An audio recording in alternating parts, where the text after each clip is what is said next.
ndabaramukije mbifuriza igitondo ciza cy'amahigwe muroranirwe muri byose. Umwami Yesu abahezagire mwanya wose kurumviza rino jambo ry'Imana aho uri hose. Ndakunezererwe cyane. Umwami Yesu aguha umugisha mwinshi.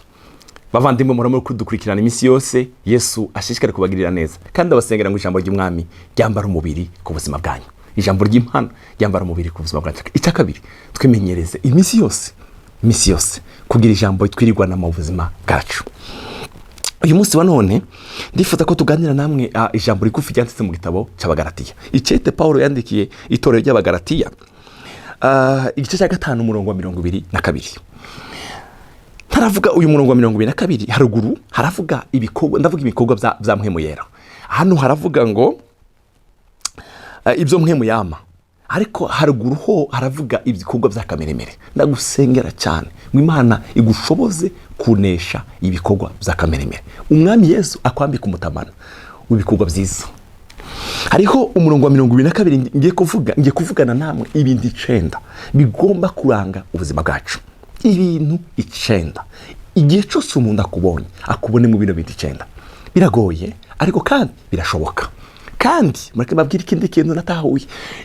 Ibintu 9 bino byamwa byamwe mu 9 igihe ndashobora kubyama igihe biba ubuzima bwaje. Bene data mureke babwire uyu muntu yama bino bintu ni wazoba imbere y'Umwami, ni wazobana na Yesu.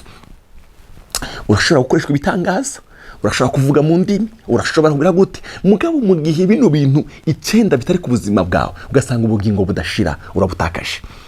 Reka dusangirane nawe, dusengane nawe, dufatikanye gusengera Imana, tubwire Imana ngo Mana ibi bintu 9 byamwemuye, bino byamwa byamwemuyera bigomba kuganza ubuzima bwanje. Paulo abwira Abagalatiya rino jambo ryiza, arababwira ngo ariko ibyo mpwemu yama haruguru yari yavuze bya kameremere urabisomaho, ariko jewe ndashaka kuvuga bino bintu mpwemu yama.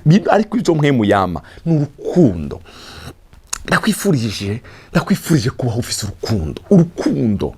urukundo rutari rw'uburyarya, rutari rw'ubuheyiheyi, urukundo udakundira umuntu kubera icyo aguha. Hari igihe ushaka gukunda umuntu kubera guha mugabo bya bindi yaguha yabihagarika, urukundo rwawe rugahagarika. Oya, ndakwifurije kugira urukundo, ugakunda udakunza uwiwanyu gusa, aho muvuka hamwe, aho mu ntara y'iwanyu, abiwanyu. Oya, urukundo rw'Imana rugaze muri wewe.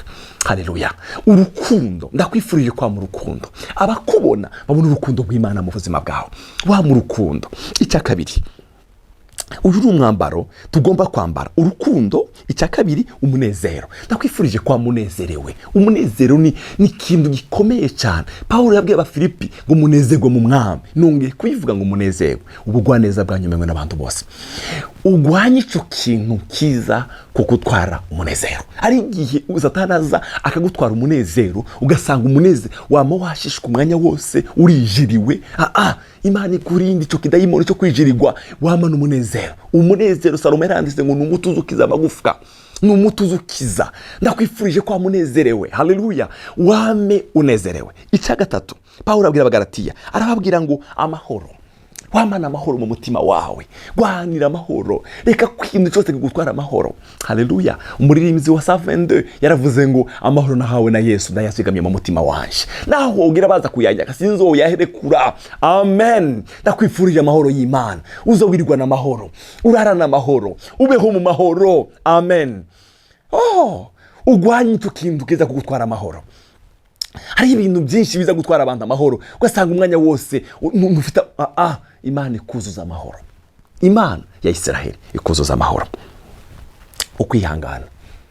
Imana ikuremera icyamwa cyo kwihangana, imbuto yo kwihangana. Imbuto barashaka kukubwira nabi, wihangane. Barashaka kugutuka, wihangane. Barashaka kukubeshera, wihangane. Haleluya. Hari ijambo yanditse mu gitabo cya Salomo, cy'ibigani Salomo yanditse, yaravuze ngo umunyabwenge aza yirengagiza icyo yacumuwe ko. Barashaka kukuvuga nabi ukabyirengagiza, ukabyihorera. Kwihangana, ugomba kurangwa no kwihangana. Kwihangana, hari abantu benshi kino cyamwa cyananiye, ubuzima byaranze. Umugabo akavuga ijambo rimwe, kwihangana bikanga, ugasohoka muri rwa rugo ukaza kwicara iwanyu. Kwihangana ni ikintu gikenewe mu buzima bwacu bwa misi yose. Mu rugo ugomba kwihangana. Haleluya. Ugomba kwihangana, kigomba kuba kimwe mu bigize ubuzima bwanje. Ndakwifurije kwama icyamwa cyo kwihangana. hariho ahantu ubona umuntu bano bantu bakoresha abakozi mu nzu ugasanga afite akoresha nk'abakozi amaze gukoresha nk'abakozi nka 200 mu mwaka umwe, bikanga kwihangana, bikanga. Ndakwifurije impemwe kwihangana kandi nawe urafise ibyo abandi bakwihanganiraho, kuko nawe uri marayika, urafite ibindi abandi bakwihanganiraho. Ndakwifurije umwuka wo kwihangana, impemwe yo kwihangana, icyangwa cyo kwihangana. Yavuze ukwihangana, kugira neza, ugirira umutima kugirira abandi neza, kwiyumvira abandi, kugira neza. Haleluya. Kugira neza biganza ubuzima bwawe, abakubona bazabona ineza y'Imana muri wewe. Haleluya. Kugira neza ntibivana n'ibyo ufite byinshi, oya, urashobora kubwira n'umuntu neza amajambo meza gusa, umuntu akaruhuka mu mutima. Haleluya. Urashobora gufasha abandi, ugire neza, kuko kugira neza ibyo ukora uzabyimbura. Ineza ntabwo izibora, n'inabi ntabwo izibora. Hari igihe umuntu azakora inabi akavuga ngo reka nkora ibi, ugasanga bya bindi birakurikiranya abana bawe. Ndakwifurije kugira neza, ndakwifurije kugira neza. Haleluya. Kugira ineza, kugira neza. Ikindi, ingeso nziza. Pawulo umuntu ufite ingeso nziza, ngwana no kugira ingeso nziza. Reka kwitwara nk'abantu kubishakiye, oya, gira ingeso nziza. Abakubona babona ingeso nziza z'Imana ku buzima bwawe, abumva bumva ingeso nziza z'Imana. Haleluya. Ugira ingeso nziza mu kibano, aho utuye, aho ugendera, mwishengero ubamo, ugira ingeso nziza. Urazi ko hariho abantu bitwa ko ari abana b'Imana, bitwa ko ari abakristo, bitwa ko ari abakozi b'Imana, mugabo bakagira izindi ngeso mbi z'abapagani. Mu izina rya Kristo Yesu, Imana ikurinde. Ndakwifurije kugira ingeso nziza, ingeso nziza. Amen. Ingeso nziza, ingeso zibereye. Kuba umwizigirwa, kuba umwizigirwa ku byo uri kurakora, ukaba umwizigirwa, abakubona bakabona ubwizigirwa bw'Imana kuri wewe.